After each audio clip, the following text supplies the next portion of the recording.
rédíò Aloore.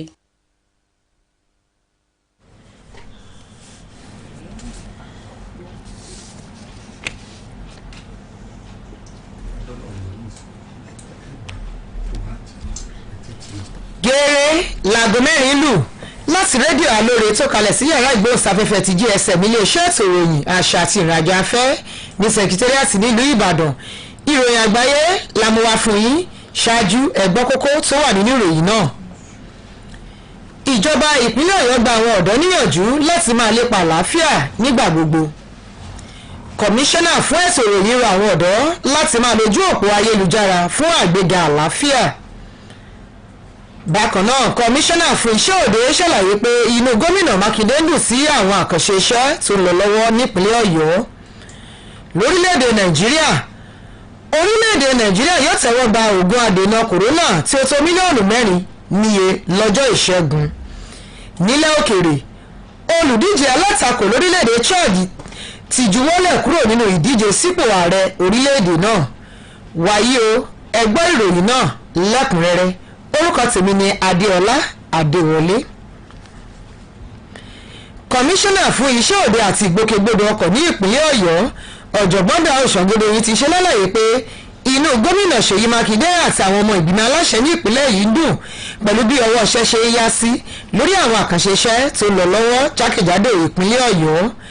nínú àtẹ̀jáde tí akọ̀wé ìròyìn fún gómìnà Mákindé fi léde ọ̀gbẹ́ni Táíwò Àdìsá ṣàpèjúwe rẹ̀ pé ọ̀jọ̀gbọ́n Ṣàngódé yìí ṣàlàyé fún àwọn oníròyìn ní kété tí gómìnà Mákindé àti àwọn ọ̀gá lẹ́nu iṣẹ́ ọba parí àbẹ̀wò sí àwọn ojú ọ̀nà tí àtúnṣe lọ lọ́wọ́ nílùú Ìbàdàn.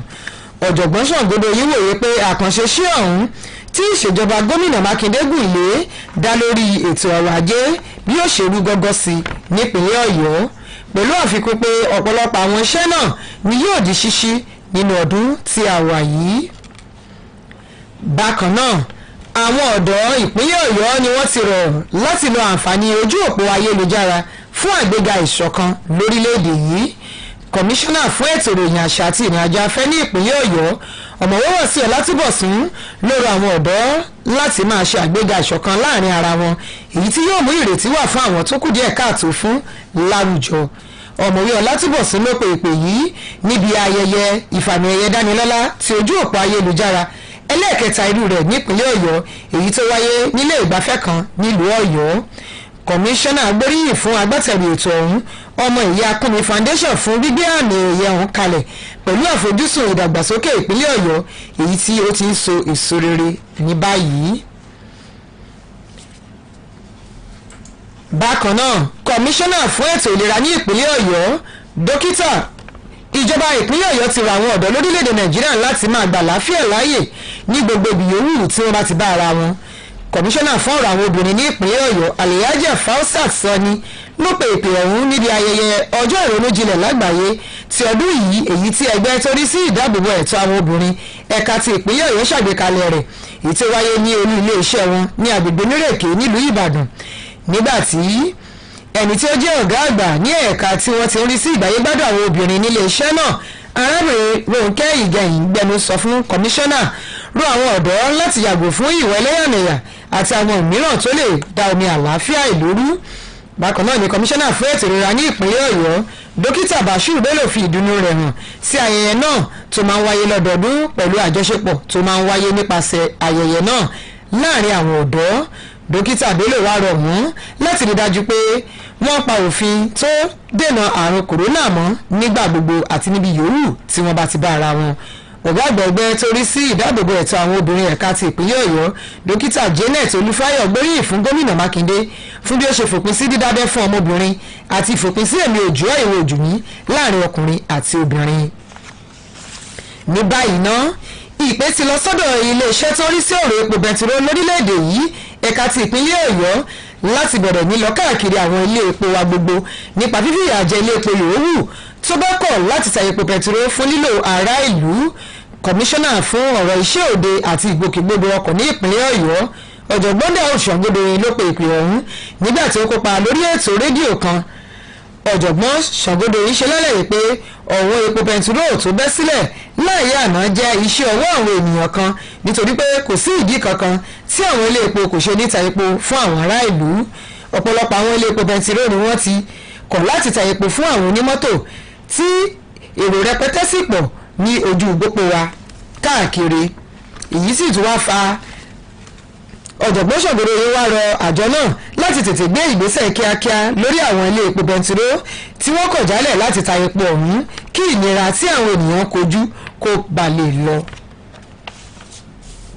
Wàyí o, ìjọba orílẹ̀-èdè Nàìjíríà ti fìdí rẹ̀ múlẹ̀ pé yóò tẹ́wọ́ gba ìṣíkiri oògùn tó ń dènà àrùn kòrónà èyí tí ìrètí wà wípé yóò gúnlẹ̀ sórílẹ̀-èdè wa ní ọjọ́ ìṣẹ́gun ní dédé aago 11 kù ìṣẹ́jú 10 òwúrọ̀. Alága ìgbìmọ̀ amúṣẹ́yà àrùn kòrónà ní orílẹ̀-èdè wa tó tún jẹ́ akọ̀wé ìjọba àpapọ̀ nílẹ̀ wa ọ̀gbẹ́ni Boss Mustapha ló sọ èyí di mímọ̀ lópin ọ̀sẹ̀ nílùú Àbújá. Ọ̀gbẹ́ni Mustapha ṣe lálàyé pé iṣẹ́ àkọ́kọ́ oògùn náà tí ó jẹ́ mílíọ̀nù 4 dín díẹ̀ níye yóò wà pẹ̀lú èyí ló wá pẹ̀lú ojú inú àjọ àgbáyé torí sí ètò ìlera ni wọn yóò gbìyànjú láti jẹ́ kí oògùn ọ̀hún kárí tìbútòrò orílẹ̀-èdè yìí lọ́fẹ̀ẹ́. Mínísítà fún ètò ìlera lórílẹ̀-èdè wa dókítà Ọ̀zàgì Ẹ̀yáre ti kọ́kọ́ fi léde pé orílẹ̀-èdè Nàìjíríà yóò tẹ́wọ́ gba oògùn náà ní oṣù kẹta ọdún yìí pẹ̀lú àfojúsùn ìjọba láti fún ìdá 50 nínú ìdá 100 àwọn ọmọ orílẹ̀-èdè yìí ní àjẹsára náà. Nílẹ̀ òkèrè, olùdíje alátakò lórílẹ̀-èdè Chad ọ̀gbẹ́ni Saleh Kabzazo ti kéde jíjuwọ́lẹ̀ kúrò nínú ìdíje sí ipò olórí orílẹ̀-èdè náà nínú ètò ìdìbò ààrẹ tí yóò wáyé lórílẹ̀-èdè ọ̀hún láìpẹ́ yìí pẹ̀lú bí ọ̀gbẹ́ni Saleh ti ṣe bu ẹnu àtẹ́ lu àgbọ̀jẹ̀ aṣíwájú olóṣèlú Idris Deby fún bí ó ti ṣe ń lo ìwà ipá lé àwọn olùdíje yòókù lórí. Nínú àtẹ̀jáde tí ọ̀gbẹ́ni Saleh Kabzazo fi léde pé òun gbà láti kúrò nínú ìdíje náà lẹ́yìn tí àwọn ènìyàn méjì ti jáde láyé látàrí àwọ̀ tó bẹ́lẹ̀ láàrin àwọn ọmọ ikọ̀ ológun tí wọ́n gbìyànjú láti náwó gan olùdíje alátakò mìíràn ọ̀gbẹ́ni Yàyà Dilo Jero. Kí n tó parí ìròyìn àgbáyé fún ti sáà yìí ẹ gbọ́ kókó ìròyìn náà lẹ́ẹ̀kan sí i. Ìjọba ìpínlẹ̀ Ọ̀yọ́ gba àwọn ọ̀dọ́ níyànjú láti máa lépa àlàáfíà nígbà gbogbo. Kọmíṣánná fún ètò ìròyìn rọ àwọn ọ̀dọ́ láti máa lójú òpó ẹ̀rọ ayélujára fún àgbéga àlàáfíà. Bákan náà láti mú wá fi wípé kọmíṣánná fún iṣẹ́ òde ṣe lẹ́yìn pé inú gómìnà Mákindé dùn sí àwọn àkànṣe iṣẹ́ tó lọ lọ́wọ́ nípínlẹ̀ Ọ̀yọ́. Orílẹ̀-èdè Nàìjíríà yóò tẹ́wọ́ gba oògùn adènà kòrónà tí ó tó mílíọ̀nù 4 lọ́jọ́ ìṣẹ́gun. Bákan náà láti mú wá fún yín wípé nílẹ̀ òkèrè olùdíje alátakò lórílẹ̀-èdè Chad ti juwọ́lẹ̀ kúrò nínú ìdíje sípò ààrẹ lórílẹ̀-èdè náà. Ìròyìn àgbáyé wa fún ti sáà yìí kò ní jù báyìí lọ. Ẹ pàdé wa ní ọ̀la fún àwọn ọ̀kan òjọ̀kan ìròyìn wa títí di ọ̀la. Orúkọ tèmi ni Adéọlá Adéwọlé. Ẹ ṣeun tẹ̀ǹtẹ̀ ti gbọ́ wa. Ẹ kú ìkàlẹ̀. Rédíò Alóore rèé o láti Ìbàdàn, Nàìjíríà. Àṣà ò gbọ́dọ̀ wọlé gbẹ́yẹlé, àṣà ò gbọ́dọ̀. ẹ ǹlẹ́ bàbá àdìo ẹ wo aṣọ ọ̀gbẹ́yẹlé nìkan mọ́ nísìn ẹlẹ́yẹlé gan-an làṣà ń gbé ọ̀rọ̀ ojú òní ìmọ̀ wa rí yín fún. ṣé ẹ rí nígbà tí ìjọba kọ̀ tí ó sọ̀rọ̀ láwọn ọ̀dọ́ ti ṣaṣara bàgbó pé kí gbogbo àwọn oníṣẹ́ bí ó kù lágbègbè wa ni wọ́n bá níjọba sọ pé kámórí wá ká fọrùn lẹ̀. tá ń sọ bẹ́ẹ̀ àdìo ìwọ náà sì tún pẹ̀lú ọ̀bọ jáwúra ní bí wọ́n mọ̀ pé nǹkan tíjọba àpínlẹ̀ Ọ̀yọ́ ń sọ ni pé a lè fi nǹkan tó kù díẹ̀ káàtó ṣàtúnṣe nǹkan tí ò dáa ó dáa àdìo láti gbẹ̀ tí wàá déhùn ṣé eégún kan ti wá yọrẹ sí babaláwo yín bí. rárá o bàbá. ní nǹkan tó jẹ́ pé kẹ́yìn ọ̀dọ́ tó fọn níjọba ti yàwó tùlù fún ẹ̀ṣọ́ aláàbò Àmọ̀tẹ́kùn pé kí wọ́n fi tọ̀pẹ́ tààlà láti lè. Aloore Radio from Ibadan to the world. Aloore Radio from Ibadan to the world. Aloore Radio from Ibadan to the world. Aloore Radio from Ibadan to the world. Aloore Radio from Ibadan to the world. This is Aloore Radio, transmitting from GSM Studio at the Ministry of Information, Culture and Tourism, Secretariat Agodi Ibadan. This is the World News. I am Aboyede Ojo. First, the highlights. Oyo government charges youths on peace building. Youths have been urged to use social media to promote unity. Oyo State Commissioner for Works affirms Governor Makinde's satisfaction with the pace of works on infrastructure. Oyo government calls on DPR to sanction marketers hoarding petrol. Nigeria to receive about 4 million doses of COVID-19 vaccines on Tuesday. And on the foreign scene, Chad opposition leader Keb Zabo quits presidential race. Here is the news in full. The Oyo State Commissioner for Works, Infrastructure and Public Transport, Professor Daoud Shongodoyin, has said that Governor Seyi Makinde and the Executive Council of Oyo State are happy with the pace of work on the various ongoing infrastructure development projects in the state. In a statement released by the Governor's Chief Press Secretary, Taiwo Adisa, the Commissioner stated this while speaking with newsmen shortly after Governor Makinde and senior officials of the ministry concluded an inspection tour of the ongoing projects in Ibadan metropolis. The Commissioner said the Governor was determined to turn the state of infrastructure around. Professor Shongodoyin noted that the infrastructure projects being built by the Makinde government are directly targeted at improving the economy of the state, adding that most of the road projects started by the administration will be commissioned this year. Meanwhile, Oyo State government has called on Nigerian youths to embrace peaceful coexistence in all their undertaking, irrespective of race, gender, religion, or ethnicity. The State Commissioner for Women Affairs and Social Inclusion, Alhaja Fausat Sani, made the call at the 2021 World Thinking Day, organized by the Nigerian Girls Guides Association, Oyo State Chapter, held at the Guides House, Onireke, Ibadan. Speaking to the Principal Social Welfare Officer at the Ministry, Mrs. Ronke Igain, the Commissioner admonished youths to shun discrimination and acts capable of bridging peace and harmony in both their immediate and remote communities and the country at large. Also, the Commissioner for Health, Dr. Bashir Bello, while expressing delight in the annual event organized towards celebrating friendship and collaboration for peace building, reiterated the need to observe COVID-19 guidelines. The State Commissioner of Girls Guides Association, Oyo State Chapter, Dr. Janet Olufayo, commended Governor Seyi Makinde for ending female genital mutilation and eradicating gender inequality in the state. Also, youths in Oyo State have been called upon to seize the opportunities in the social media interactions to promote unity and diversity in the country. The State Commissioner for Information, Culture and Tourism, Dr. Wasiu Olatubosun, made the call over the weekend urging youths to recognize excellence and promote unity and diversity among themselves, as this, according to him, will foster a world where the needy, helpless and the oppressed would attain the right to survival, protection and development and hope. Olatubosun made the call at the third edition of Oyo Social Media and Distinguished Personalities Award 2021, held at the Tees Resort and Hotel, Oyo Town. He praised the Omo Yakomi Foundation for the Oyo Social Media and Distinguished Personality Award initiative and his constituency to further development in Oyo State, which is gradually and satisfactorily yielding results. In another development, a call is gone to the Department of Petroleum Resources (DPR) to start monitoring petroleum stations in the state and sanction marketers found hoarding the product.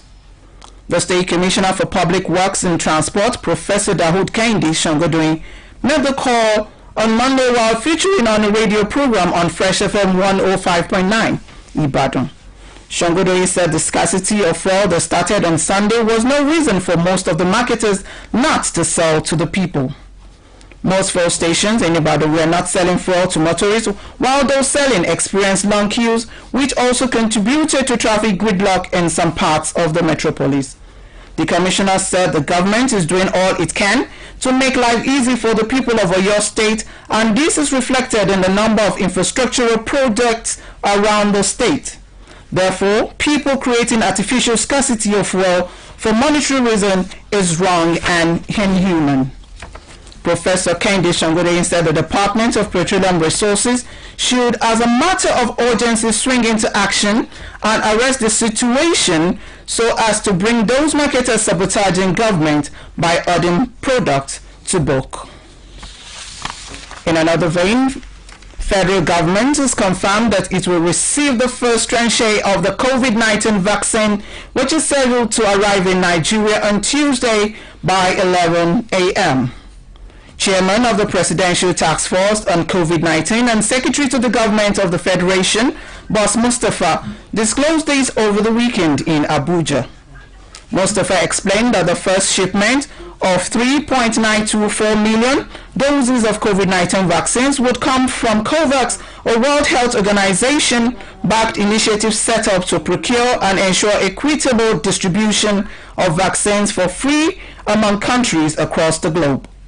The Minister of Health, Dr. Osage Ihanere, had earlier confirmed that Nigeria will be getting the COVAX vaccine in March and explained that the federal government is targeting to vaccinate 70% of the population. On the foreign scene, Chad main opposition candidate Saleh Kebzabo has announced his withdrawal from the country's upcoming presidential election, accusing veteran leader Idris Deby of using force to intimidate rivals. In a statement, Kebzabo said he had decided purely and simply to quit the April 11 race, a day after 2 people were killed when security forces tried to arrest another candidate, Yalaya Dilo Jeru. And that ends the world news at the hour. But before I go, the highlights. Oyo government charges youths on peace building. Youths have been urged to use social media to promote unity. Also, Oyo State Commissioner for Works affirms Governor Makinde's satisfaction with the pace of work on infrastructure. Oyo government calls on DPR to sanction marketers hoarding petrol. Nigeria to receive about 4 million doses of COVID-19 vaccine on Tuesday. And on the foreign scene, charge opposition leader Kebzabo quits presidential race. Thanks for listening to the World News. I am Aboyede Ojo.